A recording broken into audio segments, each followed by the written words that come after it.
27 তাৰিখৰ পৰা পূৰ্ণিমা তিথি আৰম্ভ হৈছে আৰু এফালে 28 তাৰিখে চন্দ্ৰগ্ৰহণ। পূৰ্ণিমা তিথিত আমাৰ এইবাৰ ৰাখী পূৰ্ণিমা হ'ব। ৰাখী পূৰ্ণিমা পৰিব প্ৰত্যেকজন ভাতৃ আৰু ভগ্নীৰ বাবে এটি বিশেষ পৰ্ব। আৰু আজি আমি এই ৰাখী পূৰ্ণিমা আৰু তাৰ লগতে চন্দ্ৰগ্ৰহণ সম্পৰ্কে অনুষ্ঠানটিত কথা পাতিম। নমস্কাৰ, মোৰ নাম ৰেখা তালুকদাৰ। আজি অনুষ্ঠানটিলৈ স্বাগতম জনাইছো। আজি ৰাখী পূৰ্ণিমাত আমি প্ৰত্যেকগৰাকী ভাতৃ বা ভগ্নীয়ে যেতিয়া ৰাখী পিন্ধাম তেতিয়া বিশেষ এটি মন্ত্ৰ হেনো উচ্চাৰণ কৰিব লাগে ৰাখী পিন্ধাই থাকোতে। সেই মন্ত্ৰটোনো কি সেই বিষয়ে আজি আমি কথা পাতিম। তাৰ লগতে ৰাখী পূৰ্ণিমা বিশেষ এই অনুষ্ঠানটিত আৰু বহুতো কথা থাকিব। লগতে চন্দ্ৰগ্ৰহণ পৰিছে, চন্দ্ৰগ্ৰহণ কেতিয়া হ'ব, সময়টো কেতিয়া হ'ব আৰু ৰাখী পিন্ধোৱা সময়টো কি হ'ব সেই বিষয়ে আজি আমি কথা পাতিম। আৰু এইখিনি কথা ক'বলৈ মোৰ সৈতে অনুষ্ঠানটিত থাকিব আপোনালোক সকলোৰে পৰিচিত জ্যোতিষ শাস্ত্ৰ বিশেষজ্ঞ ৰমেশ চন্দ্ৰ শৰ্মা শাস্ত্ৰী ডাঙৰীয়া।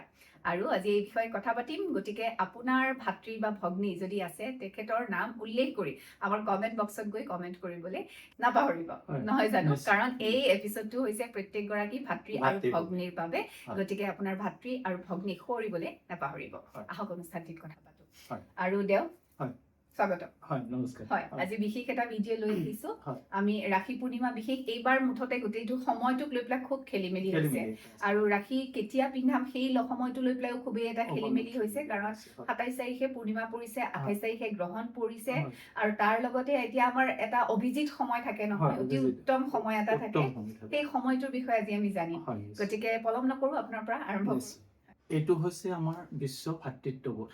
আমাৰ ঋষিমুনিসকলে সেই সময়তেই বিশ্ব ভাতৃত্ববোধৰ যি উদ্বেগ বা যি জাগৰণ, এই জাগৰণ সৃষ্টি কৰিছিলে। আৰু তাৰ উদাহৰণ হ'ল এই শাস্ত্ৰীয় মতে এই যিটো ৰাখী পূৰ্ণিমা বা ৰাখী বন্ধন বা ভায়েকৰ আয়ুস ৰক্ষাৰ কাৰণে ভগ্নীৰ যিটো চিন্তা বা এই ভাতৃ ভগ্নীৰ যিটো স্নেহ প্ৰীতি, এই স্নেহ প্ৰীতিৰ বন্ধনৰ যিটো নিয়ম, এই কথাবিলাক আমাৰ শাস্ত্ৰত অতি সুন্দৰভাৱে আৰু অতি স্পষ্টভাৱে উল্লেখ কৰিছে। আৰু তাৰ পৰাই আমি পাওঁ এই যে ৰাখী পূৰ্ণিমা বা ৰাখী বন্ধন অনুষ্ঠান 27 আগষ্ট বৃহস্পতিবাৰৰ পৰাই পূৰ্ণিমা তিথিটো আৰম্ভ হৈছে। ৰাতিপুৱা 9:10 যোৱাৰ পিছতেই পূৰ্ণিমা তিথি আৰম্ভ হৈছে। কিন্তু সেইদিনাখন ৰাখী বন্ধন নহয়, কাৰণ চতুৰ্দশী যুক্ত পূৰ্ণিমাটো ৰাখী বন্ধন কৰা নহয়। সেই যিহেতু 27 তাৰিখে চতুৰ্দশী ৰাতিপুৱাৰ ভাগ আছিলে 9:08লৈকে বা 9:09লৈকে, ৰাতিপুৱা 9:09 চতুৰ্দশী তিথিটো আছে। সেইকাৰণে তাৰ পিছতহে 9:10 যিহেতু পূৰ্ণিমা তিথিটো আৰম্ভ হৈছে, সেয়ে চতুৰ্দশী যুক্ত পূৰ্ণিমা তিথিত ৰাখী বন্ধন কৰোৱা নহয়। সেইকাৰণে 27 তাৰিখত নহয়। এতিয়া কথাটো হ'ল 28 তাৰিখ শুক্ৰবাৰে ৰাতিপুৱা 9:48 কি আছে, পূৰ্ণিমা তিথিটো আছে। ৰাতিপুৱা 9:48 এই 9:48 সময়ছোৱাতে আমাৰ ৰাখী বন্ধন কৰাব লাগে। আগে পিছে তেনেধৰণৰ হয়।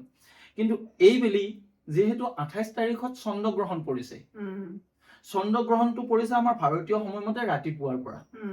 চাব কথাটো কেনেকুৱা হৈছে। গতিকে ঠিক যিখিনি সময় আমাৰ ৰাখী পূৰ্ণিমাৰ বা ৰাখী বন্ধনৰ সময়, সেইখিনি সময়তে চন্দ্ৰগ্ৰহণটো যেন আৰম্ভ হৈছে। কিমানত 6:56 চন্দ্ৰগ্ৰহণ আৰম্ভ হৈছে।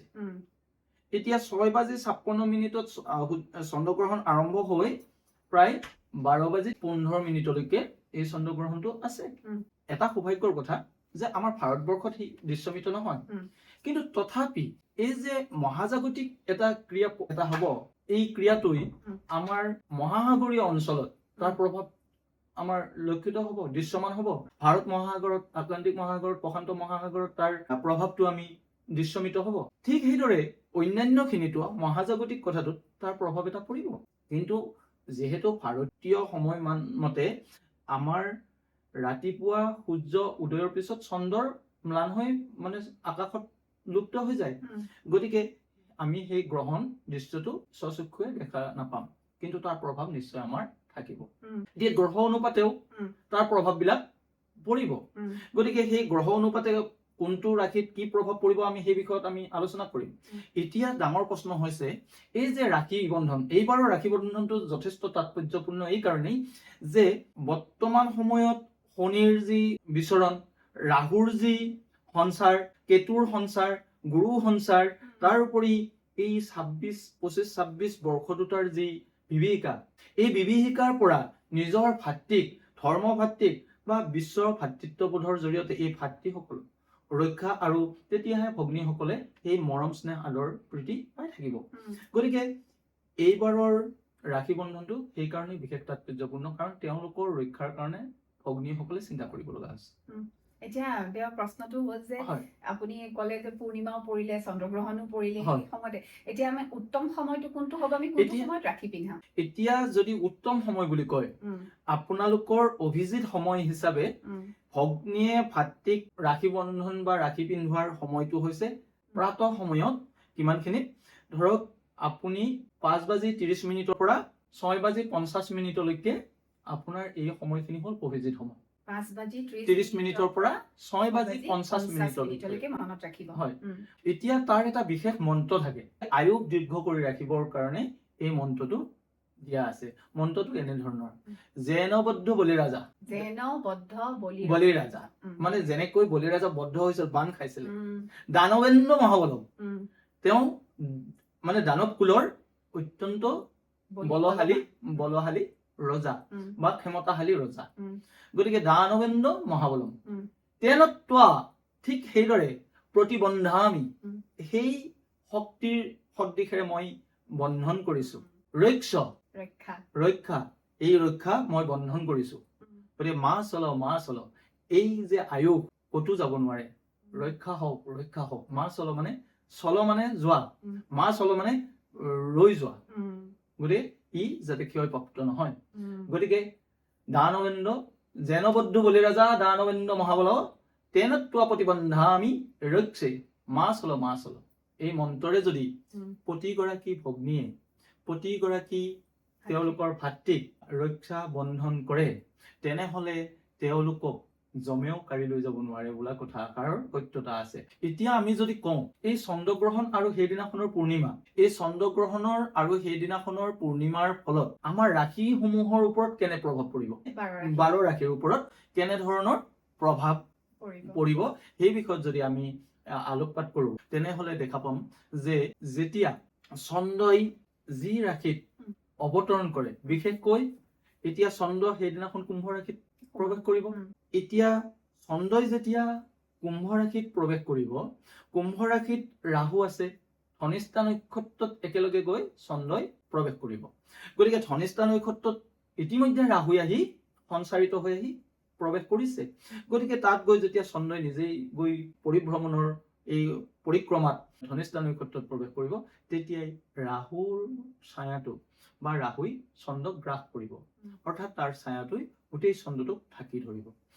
এইটোৱে হৈছে গ্ৰহণ প্ৰক্ৰিয়া। সূৰ্য, পৃথিৱী আৰু চন্দ্ৰই যেতিয়া এক ৰেখাত সমান্তৰাল ৰৈখিকত যেতিয়া অৱস্থান কৰিব, তেতিয়াই গ্ৰহণ হয়।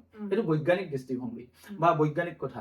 আৰু এই তেতিয়াই কি হয়, পৃথিৱীৰ ছাঁটো চন্দ্ৰৰ ওপৰত পৰে। মানে সূৰ্যৰ আৰু চন্দ্ৰৰ মাজত যেতিয়া পৃথিৱীখন পৰিভ্ৰমণৰ মাজত সোমাই যায়, তেতিয়াই পৃথিৱীৰ ছাঁটো চন্দ্ৰৰ ওপৰত পৰে। এই পৃথিৱীৰ যিখন ছাঁ পৰা, এই ছাঁটোকে কি বুলি কৈছে, ৰাহু বুলি কৈছে। এই ৰাহুৰ এইটো এটা গ্ৰাস বুলি কৈছে। সেই সময়ত কি হব, চন্দ্ৰটো ইতিমধ্যে ৰাহু গ্ৰহ তাত ধনিষ্ঠা নক্ষত্ৰত আছে, গতিকে চন্দ্ৰটোও ঠিক সেই মুহূৰ্তত ধনিষ্ঠা নক্ষত্ৰত প্ৰৱেশ কৰিব। আৰু এই সময়টো 3 মিনিট 18 ছেকেণ্ডৰ কাৰণে পূৰ্ণ পৰ্যায়ত থাকিব। আৰু এইটো আৰম্ভ হব, গ্ৰহণটো আৰম্ভ হব ৰাতিপুৱা 6:56 পৰা 12:15, দুপৰীয়াৰ 12:15 প্ৰায় 5 ঘণ্টা সময় আমি পাম, প্ৰায় 5 ঘণ্টা সময়। গতিকে 5.5 ঘণ্টা সময়, প্ৰায় 5.5 ঘণ্টা সময়ৰ এটা গ্ৰহণ আমি পাম। এই গ্ৰহণটোত আমাৰ ৰাশিসমূহৰ ওপৰত বিভিন্ন প্ৰভাৱ পৰিব। যেনে এতিয়া আমাৰ কুম্ভ ৰাশিৰ যিহেতু গ্ৰহণটো হব, গতিকে কুম্ভ ৰাশিৰ ব্যক্তিসকলৰ কাৰণে বিশেষ সাৱধানতা অৱলম্বন কৰিবলগীয়া কথা। কাৰণ কুম্ভ ৰাশিতেই চন্দ্ৰৰ প্ৰৱেশে গ্ৰহণটো আৰম্ভ কৰিছে। তাৰোপৰি আমাৰ পঞ্চকৰো আৰম্ভণি তাৰ পৰাই আৰম্ভ হব। কুম্ভ ৰাশিৰ ব্যক্তিসকলৰ কাৰণে আমি এইখিনিতে কওঁ যে পূৰ্ণিমাৰ দিনাখন মানে আগৰ দিনটোৰ পৰাই তাত এটা প্ৰভাৱিত হয়। তেওঁলোকৰ গা মন বেয়া লাগিব পাৰে, অকস্মাতে গা মন বেয়া লাগি যাব পাৰে, মূৰ ঘূৰাব পাৰে বা গাটো দুৰ্বল লাগিব পাৰে। প্ৰেছাৰ থকা মানুহৰ হয়তো প্ৰেছাৰৰ পৰিমাণটো বাঢ়িব পাৰে। সেইকাৰণেই তেওঁলোকে যাতে সাৱধান হোৱাটো নিতান্তই বাঞ্ছনীয়। তাৰোপৰি সেই সময়ত বিশেষকৈ ৰাতিপুৱা 6:56 পৰা 12:33 ভিতৰত গুৰু আহাৰ নকৰা ভাল। গুৰু আহাৰ নকৰা ভাল। তাৰ আগতেই মানে 6:56 আগতেই তেওঁলোকে যি আহাৰ কৰে কৰক, আৰু 12:15 পিছত তেওঁলোকে যি খাব বা গুৰু আহাৰ কৰিব পাৰিব। এইখিনি সময়ত গুৰু আহাৰ কৰা বা দূৰ ভ্ৰমণ কৰা আচলতে বহুত ভাল কথা নহয়। বহুত গুৰুত্বপূৰ্ণ বিষয়ৰ সিদ্ধান্ত এই সময়খিনিত নোলোৱা ভাল। 28 তাৰিখ শুক্ৰবাৰৰ 28 আগষ্ট শুক্ৰবাৰৰ ৰাতিপুৱাৰ 7 বজাৰ পৰা 12 বজাৰ ভিতৰত এই সময়খিনিত তেওঁলোকে বহুত গুৰুত্বপূৰ্ণ সিদ্ধান্ত নোলোৱা ভাল। আমি কুম্ভ ৰাশিৰ পৰা এই কাৰণে আৰম্ভ কৰিছো যিহেতু কুম্ভ ৰাশিত গ্ৰহণটো আৰম্ভ হ'ব। আমি যদি চাওঁ তাৰপিছত মীন ৰাশিত শনি আছে। মীন ৰাশিৰ ওপৰতো ইয়াৰ প্ৰভাৱটো পৰিব, ইয়াৰ সময়ে সময়ে প্ৰভাৱটো পৰে। মীন ৰাশিৰ ব্যক্তিসকলৰো যিহেতু শনি আছে, তেওঁলোকে কোনো গুৰুত্বপূৰ্ণ সিদ্ধান্ত এইদিনাখন নোলোৱা ভাল। কিন্তু যদি কিবা কাৰণত সেইদিনাখনৰ কিবা পৰীক্ষা থাকে, তেওঁলোকতো পৰীক্ষালৈ যাবই লাগিব, মেডিকেল যাব লাগিলে যাবই লাগিব, সেইটোত বাধা কৰিব নোৱাৰি। বা কিছুমান প্ৰতিযোগিতামূলক পৰীক্ষা আছে, পৰীক্ষা থাকিলেও তেওঁলোকে কি কৰিব লাগিব, যদি সেইদিনাখন যাবলগীয়া হয়, বিশেষকৈ মীন ৰাশিৰ ব্যক্তিসকলে তেওঁলোকে কেইটামান পাৰিলে গুড়ৰ লগত গুড় মিলোৱা তিলৰ লাৰু গৰুক খুৱাই, গাই গৰু হওক ষাঁড় গৰুক হওক খুৱাই উঠিহে তেওঁলোকে তেওঁলোকৰ কৰ্মত যাব পাৰিব। এইটো মানে মীন ৰাশিৰ ব্যক্তিসকলৰ কাৰণে এটা বিশেষ উপায়। সেই সময়ত যিখিনি ঘৰত থাকে বা ৰাতিপুৱাৰ ভিতৰতে তেওঁলোকে আহাৰ গ্ৰহণ কৰক, গুৰু আহাৰ যাতে সেইখিনি সময়ত গ্ৰহণ নকৰে, বা সেইদিনাখন হয়তো ৰাখি পূৰ্ণিমা হিচাপে বন্ধ নাপাব পাৰে। অফিচত যোৱা সকলে অফিচতো যাবই লাগিব, তেওঁলোকেতো খাব লাগিব। কিন্তু সেই সময়টোত যাতে গৰুক পাতি আহাৰ গ্ৰহণ নকৰে, বা তেওঁলোকে কিছুমান সিদ্ধান্তত তেওঁলোকে চিগনেচাৰ কৰোঁতে যাতে যথেষ্ট সাৱধান হয়, কাৰণ নহলে একোটা চিগনেচাৰে তেওঁলোকৰ জীৱনৰ বহুতখিনি গতি সাল সলনি কৰিব পাৰে, আৰু সি হয়তো নকাৰাত্মক হৈ যাব পাৰে, কাৰণ গ্ৰহণৰ সময়ত কৰা কথাই এক গ্ৰহণযুক্ত বা দুখযুক্ত হ'ব পাৰে। গতিকে এই ক্ষেত্ৰতো মানে যথেষ্টখিনি সাৱধানতা অৱলম্বন কৰা ভাল মীন ৰাশিৰ ব্যক্তিসকলৰ কাৰণে। মেষ ৰাশিৰ ব্যক্তিসকলৰ কাৰণে কিন্তু এটা লাভজনক ফল আছে। মেষ ৰাশিৰ ব্যক্তিসকলৰ কাৰণে লাভজনক ফল আছে। সেই সময়ত যদি তেওঁলোকে তেনেধৰণৰ কোনো নহয় গুৰুত্বপূৰ্ণ বা সেই গৃহ আৰম্ভ বা যান বাহন লোৱাৰ ক্ষেত্ৰত নহয়, কিন্তু তাৰ পিছত তেওঁলোকে সুফল ভোগ কৰিব এই গ্ৰহণটোৰ যোগেদি মেষ ৰাশিৰ ব্যক্তিসকলৰ। কাৰণ ধনিষ্ঠা নক্ষত্ৰ মংগলৰ ৰাশি, মংগল হল মেষ ৰাশিৰ অধিপতি। মেষ ৰাশিৰ সেইকাৰণে এই গ্ৰহণটোৰ সময়ত কৰিব নালাগে, কিন্তু গ্ৰহণৰ পিছত তেওঁলোকে সুফল অৰ্থাৎ লাভান্বিত হ'ব। তেওঁলোকে কোনোবা দিশত ধন ধানৰ বা পুৰণি কিছুমান যদি ধন তেওঁলোকৰ কৰবাত ৰখি দিছিল, কৰবাত বন্ধ হৈ আছিল, কৰবাত ফচি গৈছিল, তেনেহলে তেওঁলোকৰ সেই ধন মুকলি হোৱাৰ সম্ভাৱনা সুযোগ আছে। আৰু 2 নম্বৰতে তাৰ পিছতে তেওঁলোকৰ যদি সা সম্পদ লোৱাৰ কথা চিন্তা চৰ্চাত আছে, তেনেহলে তেওঁলোকৰ সা সম্পদ লোৱাৰ যুগটো প্ৰশস্ত হ'ব। তাৰ পিছত যদি তেওঁলোকৰ পৰীক্ষা নিৰীক্ষা মানে উচ্চ সৰ্বভাৰতীয় পৰীক্ষাৰ কাৰণে তেওঁলোকে যাবলৈ বিচাৰিছে, গতিকে যদি সেই এটা মাহৰ ভিতৰত অৰ্থাৎ 28 আগষ্টৰ পৰা 28 ছেপ্টেম্বৰৰ ভিতৰত হয়, তেনেহলে তেওঁলোকে সেই পৰীক্ষাত এটা সুফল প্ৰাপ্তি হ'ব। বিশেষকৈ মেষ ৰাশিৰ ব্যক্তিসকলৰ কাৰণে সেইটো এটা সৌভাগ্য লৈ আহিছে গ্ৰহণটোৱে। এতিয়া বৃষ ৰাশিৰ ব্যক্তিসকলৰ কাৰণে এটা মধ্যম ফল প্ৰাপ্তি হ'ব। তেওঁলোকৰ যিহেতু দশম স্থানত ৰাহু আৰু চন্দ্ৰ থাকিলে, ৰাহু চন্দ্ৰ একলগ যিহেতু দশম স্থানত থাকিব, মানে বৃষ ৰাশিৰ পৰা, গতিকে বৰ্ষ ফল অনুপাতে, আৰু তেওঁলোকৰ সেইকাৰণেই তেওঁলোকে সেইদিনাখন যদি বা তাৰ পিছত যদি চৰাই চিৰিকটি বা গৰুক খাদ্য বস্তু খুৱাই, তেনেহলে খুব ভাল হ'ব। আৰু তেওঁলোকে কাৰোবাক বগা বস্তু এটা দান কৰিব পাৰে, যিকোনো বৃষ ৰাশিৰ ব্যক্তিসকলে গাখীৰে হওক নিমখে হওক তেনেধৰণৰ বস্তু এটা যদি তেওঁলোকে দান কৰে গ্ৰহণৰ পিছত গ্ৰহণৰ সময়ত দান দক্ষিণা কৰিব পাৰিলেও ভাল বাৰু, কিন্তু গ্ৰহণৰ সময়ত হয়তো গ্ৰহণ কৰোতা নাপাব পাৰে। যদি পায় তেতিয়াহলেতো ভাল। সেই গ্ৰহণৰ সময়তে যদি গাখীৰ দান কৰিব পাৰে, গাখীৰ বা বগা বস্তু দিব পাৰে, বা যদি আপোনাৰ নিমখ বগা তেনেধৰণৰ বগা যিকোনো বস্তু আপুনি দিয়াব পাৰে বা দিয়ে, তেতিয়াহলে খুবেই ভাল হ'ব। আৰু তেওঁলোকৰ সেই দিশত মানে যথেষ্ট এটা সুফল প্ৰাপ্তি হ'ব। এইটো বৃষ ৰাশিৰ কাৰণে।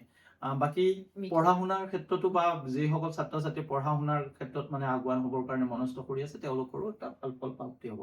মিথুন ৰাশিৰ ব্যক্তিসকলৰ কাৰণে যিহেতু নৱম স্থানত তেওঁলোকৰ চন্দ্ৰটো যিহেতু গ্ৰাসিত হৈছে, অকণমান মিথুন ৰাশিৰ ব্যক্তিসকলৰ প্ৰায় 21 দিন তেওঁলোকৰ মিথুন ৰাশিৰ ব্যক্তিসকলৰ 21 দিনৰ কাৰণে অকণমান কামত সীমিত হ'ব।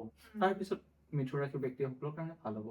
গতিকে পাৰিলে তেওঁলোকৰ যদি সম্ভৱস্থলে সেই 21 দিন মানৰ ভিতৰত কোনো গুৰুত্বপূৰ্ণ সিদ্ধান্ত মিথুন ৰাশিৰ ব্যক্তিসকলে নোলোৱা ভাল। তাৰপিছত তেওঁলোকে ল'ব পাৰে, মানে বিবাহ সভা এইবিলাক যদি পাতিব খুজিছে তেওঁলোকে 21 দিন মানৰ কাৰণে অকণমান ৰৈ দিয়াটো ভাল। তথাপি একেবাৰে যদি মানে 21 দিনো ৰ'ব নোৱাৰে তেওঁলোকে অতি কমেও 3 দিনৰ ভিতৰত কিন্তু কোনো শুভকৰ্ম মিথুন ৰাশিৰ ব্যক্তিসকলে নকৰা ভাল। গ্ৰহণৰ অৰ্থাৎ 28ৰ পৰা আমি যদি চাওঁ 31লৈকে 31ৰ পিছতহে তেওঁলোকে অৰ্থাৎ ছেপ্টেম্বৰৰ 1 তাৰিখে তেওঁলোকে কৰিব পাৰে এনেধৰণৰ। আৰু কৰ্কট ৰাশিৰ ব্যক্তিসকলৰ কাৰণেও ঠিক তেনেধৰণৰ কথা এটা হৈছে, কৰ্কট ৰাশিৰ যিহেতু অধিপতি চন্দ্ৰ যিহেতু ৰাহু গ্ৰাসিত হয়, গতিকে তেওঁলোকৰ কাৰণে যথেষ্ট এটা প্ৰত্যাহ্বানৰ নিচিনা হৈছে।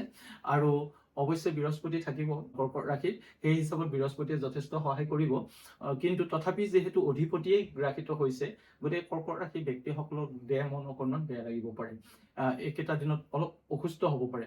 আৰু এই কৰ্কট ৰাশিৰ ব্যক্তিসকলৰ কাৰণে দুদিন আগৰ পৰা আৰু দুদিন পিছলৈ প্ৰায় 5 দিন বা এসপ্তাহলৈ গাটোত মূৰটো ঘূৰাব পাৰে, গাটো বেয়া লাগিব, দুৰ্বল লাগিব পাৰে, বা যিকোনো পুৰণীয়া বেমাৰ আজাৰৰ আকৌ উৎপত্তি হ'ব পাৰে।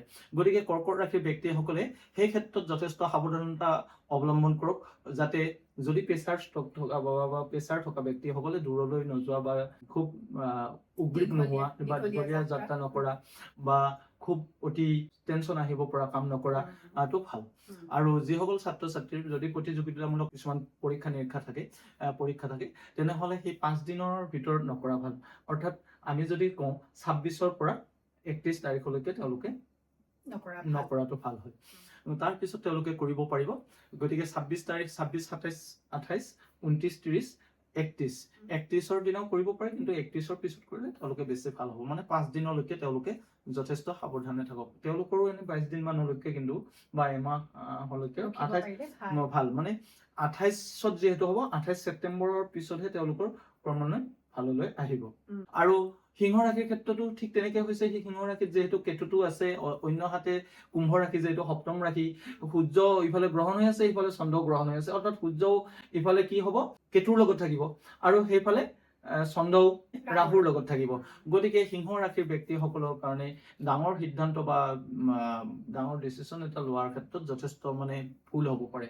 গতিকে তেওঁলোকে যথেষ্ট সাৱধান হওক। তেওঁলোকৰ ওপৰতো 17 আগষ্টৰ পৰা একদম 17 ছেপ্টেম্বৰলৈকে বিশেষ সাৱধানতা মানে দিয়া আছে, কাৰণ তেওঁলোকে যাতে এই কেইটা দিনৰ ভিতৰত, এই এমাহৰ ভিতৰত, অৰ্থাৎ 17 আগষ্টৰ পৰা 17 ছেপ্টেম্বৰৰ ভিতৰত যাতে তেওঁলোকে বিশেষ নলয়।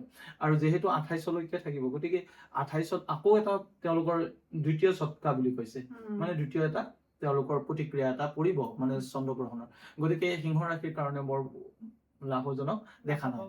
কন্যা ৰাশিৰ কাৰণে মধ্যম ফল হৈ আছে, কাৰণ শনিটো সপ্তমত থাকি কিছু কন্যা ৰাশিক অকণমান ডিষ্টাৰ্বত পেলাইছে। তাৰোপৰি যিহেতু কন্যা ৰাশিৰ ষষ্ঠত গৈ কুম্ভ ৰাশি থাকিব, ষষ্ঠত চন্দ্ৰটো থাকিলে কষ্টকাৰক হয়, মানসিক কিবা হয়তো তেওঁলোকৰ মনোকষ্ট আহিব পাৰে। এই মনোকষ্ট নাহিবৰ কাৰণে তেওঁলোকে যদি বিষ্ণু মন্দিৰত সংশোধন কৰে খুবেই ভাল ফল এটা প্ৰাপ্তি হ'ব। এই যদি গ্ৰহণৰ সময়তো, পূৰ্ণিমাৰ সময়তো, বা তেওঁলোকে যদি এই নাৰায়ণ পূজা কৰে, যিসকল কন্যা ৰাশিৰ ব্যক্তিসকলৰ কাৰণে বিশেষকৈ নাৰায়ণ পূজা কৰাটো ভাল। তুলা ৰাশিৰ কাৰণে কিন্তু এটা সৌভাগ্য এটা আহিছে বুলি ক'ব পাৰি, বা এটা ভাল বাতাবৰণ আহিব। তুলা ৰাশিৰ ব্যক্তিসকলে আৰ্থিকভাৱে হওক বা তেওঁৰ কৰ্মৰ দিশত কিছু উন্নতিৰ দিশ আছে। ধনৰ দিশত যিহেতু তেওঁৰ এটা প্ৰভাৱ এটা চলি আছে, গতিকে তেওঁৰ ধনৰ দিশটোত হয়তো আগবাঢ়িব বা এটা নতুন কৰ্মৰ এটা উদ্যম এটা প্ৰাপ্তি হ'ব। যদিও দশমপতি ৰাহুযুক্ত হৈছে, সেই প্ৰথম সেইদিনাখনো কৰিব নালাগে, তাৰ পিছৰ পৰা কিন্তু তেওঁৰ এই গ্ৰহণটো এৰি যোৱাৰ পিছৰ পৰা তেওঁৰ ভাল হ'ব। বৃশ্চিক ৰাশিৰ কাৰণেও যথেষ্ট শুভ ফল আহিছে, কাৰণ বৃশ্চিক ৰাশিৰো অধিপতি মংগল, গতিকে তুলা আৰু বৃশ্চিক ৰাশি একেলগে ভাল আহিছে বুলি ক'ব পাৰি। ইফালে মেষ ৰাশিৰ আহিছে, গতিকে এই তিনিটা ৰাশি। তাৰোপৰি ধনু ৰাশিৰো যথেষ্টখিনি ভাল হ'ব। ধনু ৰাশিৰো ব্যক্তিসকলৰ কাৰণে এই গ্ৰহণটোই এটা টাৰ্ণিং পইণ্ট লৈ আহিছে বুলি ক'ব পাৰি। গতিকে আমি যদি চাওঁ, এই যে চন্দ্ৰগ্ৰহণৰ জৰিয়তে যেনেকৈ সূৰ্যগ্ৰহণে মেঘ, বৃশ্চিক, তুলা আৰু ধনু ৰাশিক এটা সৌভাগ্যৰ দিছিলে, টাৰ্ণিং পইণ্ট এটা দিছিলে, এতিয়া চন্দ্ৰগ্ৰহণেও তেওঁলোকৰ প্ৰতি এটা টাৰ্ণিং পইণ্ট এটা দিছে। গতিকে এই 4টা ৰাশিৰ প্ৰতি সৌভাগ্য আনিছে। বাকী কৰ্কট ৰাশি, সিংহ ৰাশি, কুম্ভ ৰাশি, মকৰ ৰাশি, এইবিলাক ৰাশিৰ কাৰণে এটা দুৰ্যোগ এটা বা এটা নিগেটিভ নকাৰাত্মক এটা প্ৰতিক্ৰিয়া লৈ আহিছে। মকৰ ৰাশিৰ ক্ষেত্ৰত ব্যক্তিসকলেও যিসকল মকৰ ৰাশিৰ লোক হ'ব তেওঁলোকেও যথেষ্ট সাৱধানতা অৱলম্বন কৰা ভাল। নতুন সিদ্ধান্ত, নতুন ব্যৱসায় বা নতুন যান বাহন ক্ৰয় বিক্ৰয়ৰ ক্ষেত্ৰত এই দুটা দিনত, বিশেষকৈ 27, 28, 29 এই এটা দিনত যাতে তেওঁলোকে নকৰিবৰ কাৰণে, নকৰিলে ভাল হ'ব। আৰু দূৰ ভ্ৰমণ নকৰাটো ভাল। যান বাহন চলাওঁতে সৰু ল'ৰা ছোৱালী যিবিলাক অকমান যুৱক যুৱতী আছে মকৰ ৰাশিৰ ব্যক্তিসকল অলপ সাৱধান থকা ভাল, নহলে অকস্মাত তেওঁলোকৰ মানে দুৰ্ঘটনা আদি হোৱাৰো সম্ভাৱনা মকৰ ৰাশিৰ ব্যক্তিসকলৰ। গতিকে এই কথাখিনি তেওঁলোকে যদি মানি চলে, আৰু যিসকল আমাৰ ভাতৃ ভগ্নী আছে তেওঁলোকে যাতে এই ৰাখি বন্ধন এই উৎসৱটি বা এই অনুষ্ঠানটি অতি আনন্দ সহকাৰে আধ্যাত্মিকতাৰে পালন কৰক, আৰু এই বিশ্বায়ন বা এই বিশ্ব ভাতৃত্ববোধে সকলোকে মনোবল দৃঢ় কৰক। আকৌ যেন এধাপ বা এখোজ আমাৰ বিশ্বখন বা আমাৰ ভাৰতখন যাতে আগুৱাই যাব পাৰে, তাৰ কাৰণে সকলোৱে এই বিশ্ব ভাতৃত্ববোধৰ দিনাখনেই যেন এক সংকল্পিত হওক, আৰু সকলোৱে আধ্যাত্মিক চিন্তাৰে যদি আগবাঢ়ে নিশ্চয় সকলোৰে মংগল হ'ব, সকলোৰে কল্যাণ হ'ব। আৰু আমি ৰাখি পূৰ্ণিমাৰ সকলোকে এক শুভেচ্ছা আৰু আশীৰ্বাদ জ্ঞাপন কৰিছো। গতিকে এয়া আছিলে ৰাশি পূৰ্ণিমাৰ বিশেষ, লগতে চন্দ্ৰগ্ৰহণৰ প্ৰভাৱ কোনটো ৰাশিৰ ওপৰত কেনেদৰে পৰিব সেই বিষয়ে কিছু কথা, কেনেকুৱা লাগিলে অনুষ্ঠানটি চাই সেই বিষয়ে জনাব। নিশ্চয় উপকৃত হৈছে বুলি আমি আশা ৰাখিছোঁ। কমেণ্ট কৰিব, আৰু যদি তেওঁৰ সৈতে যোগাযোগ কৰিবলৈ বিচাৰিছে নম্বৰটো স্ক্ৰীণতে আছে। আপোনাৰ পুৰণি বিশ্লেষণ যদি কৰিবলৈ বিচাৰিছে বা যদি আপোনাৰ বিষয়ে কিবা জানিবলৈ বিচাৰিছে তেওঁৰ সৈতে যোগাযোগ কৰিব পাৰে। আৰু যদি এনেধৰণৰ বিভিন্ন অনুষ্ঠান চাবলৈ বিচাৰিছে তেতিয়াহ'লে আমাৰ চেনেলটো ছাবস্ক্ৰাইব কৰিবলৈ নাপাহৰিব।